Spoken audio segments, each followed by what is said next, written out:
আসসালামু আলাইকুম সুপ্রিয় দর্শক, আশা করি সবাই ভালো আছেন। আমি আজকে আপনাদের জানাবো যে কিভাবে একটা বাছুর ৫-৬ মাসে ৭০-৮০ হাজার টাকা বিক্রি করা যায়। আসলে আমরা যদি গরুর লাভ হিসাব করি, আসলে একটা গাভী গরু যদি লালন পালন করি আমরা, গাভীর দুধ বিক্রি করে কিন্তু আমরা তেমন কিছু একটা করতে পারবো না বাছুর ছাড়া। কারণ ওই একটা গাভীর দুধ বিক্রি করে আমরা কখনোই টাকা জমাইতে পারবো না। দেখবো যে গরুর খাদ্য বাবদ প্লাস বিভিন্ন আনুষঙ্গিক খরচে কিন্তু টাকা শেষ হয়ে গেছে। আর যদি লাভ হিসাব করি, ওই বাছুরটাই কিন্তু আমাদের বেনিফিট। সো ওই বাছুরটার দিকে আমাদের সবসময় এক্সট্রা নজর রাখতে হবে। বাছুরের পরিচর্যার কোনো গ্যাপ রাখা যাবে না। আমরা যদি ঠিকঠাক মতো বাছুরের পরিচর্যা করতে পারি, ইনশাল্লাহ একটা করে বাছুর ৫, ৬, ৭ মাসের মধ্যে ৭০,০০০, ৮০,০০০ টাকা বিক্রি করা সম্ভব। এটা অসম্ভবের কিছু নাই। যদি আপনারা একটা কথা মাথায় রাখবেন, একটা বাছুরের সেনসিটিভ পিরিয়ড যদি বলি ১ মাস থেকে ৫ মাস, এই সময়টা যদি আপনারা বাছুরের পরিচর্যার কোনো গ্যাপ না রাখেন, দেখবেন যে ওই বাছুরটা অনায়াসেই ৫-৬ মাসের মধ্যে একটা কোয়ালিটি সম্পূর্ণ বাছুরে পরিণত হয়ে যাবে। আমার এই বাছুরটার সামনে দেখেন অল টাইম কাঁচা ঘাস থাকে। এই বাছুর বলি না, সবগুলো বাছুর সবসময় কাঁচা ঘাস খায়, প্লাস ঠিকমতো দানাদার খাদ্য খায়। আর আমি একটা করে বাছুরকে দুধ খাওয়াই ৩ মাস পর্যন্ত। ৩ মাস পর্যন্ত সে মায়ের দুধ খাবে। তারপরে আমি মা থেকে আলাদা করি। মা দুধ আমরা হচ্ছে হাত পানান দিয়ে দহন করি। আমরা বাছুর আর মায়ের কাছে নিয়ে যাই না, হাত পানান দিয়ে দুধ দহন করে থাকি।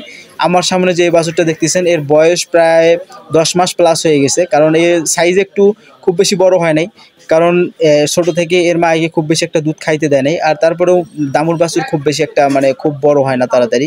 যাই হোক, যা হয়েছে মোটামুটি ৭০, ৬৫, ৬০ হাজার টাকা এরকম হয়ে যাবে। আর মূলত আমি কিন্তু কোনো বাছুর বিক্রি করব না। এই প্রতিবেদন তৈরি করতেছি আমি জাস্ট আপনাদের কিছু বোঝানোর জন্য। আমার প্রত্যেকটা গরু আবার আল্লাহর রহমতে প্রেগনেন্ট আছে। গরু এবং বাছুরের পরিচর্যাটা হচ্ছে মূল বিষয়।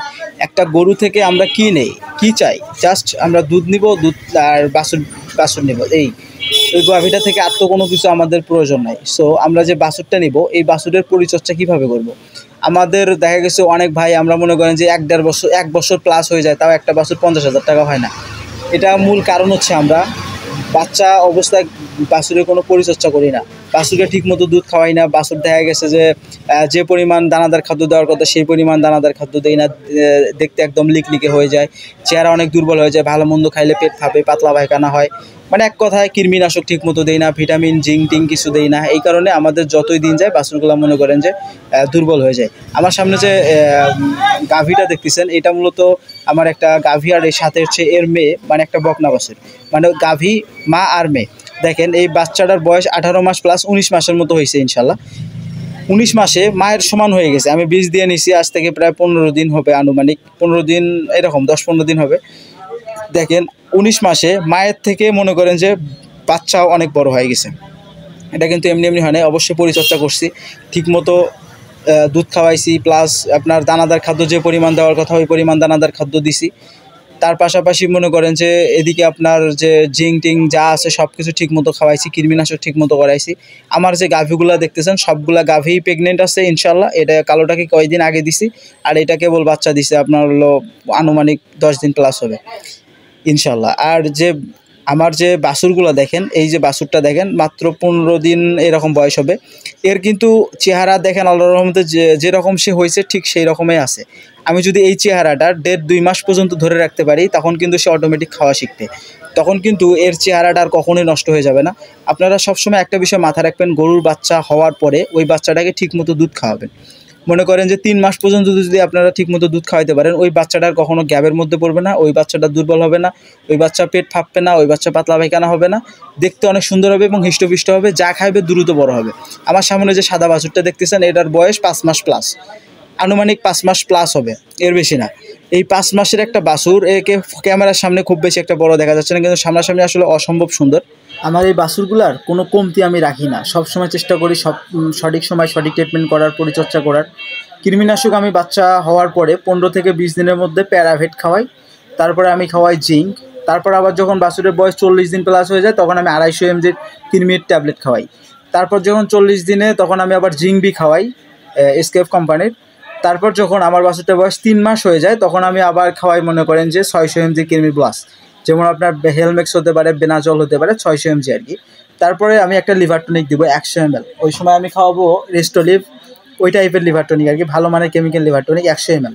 তারপর আবার আমি জিঙ্ক কন্টিনিউ করবো ইনশাল্লাহ। এইভাবে আমার বাছুরগুলো ইনশাল্লাহ 7-8 মাসের মধ্যে খুব কোয়ালিটি সম্পন্ন হয়ে যায়। এর আগে আমি একটা ব্রাহ্মা জাতের একটা বাছুর আর কি আমার খামারে হয়েছিল, ফ্রিজিয়ান গাভিতে দিছিলাম, মানে ফ্রিজিয়ান মিক্সড ছিল জাতটা। আমি মনে করেন যে 7 মাসে 1,20,000 টাকা বিক্রি করছিলাম ওই বাছুরটা, খুব কোয়ালিটি সম্পূর্ণ, কিন্তু রাখতে পারি না। ওই সময় আমার খুবই টাকা পয়সার দরকার ছিল, এই কারণে আর কি আমি বাছুরটা রাখতে পারিনি।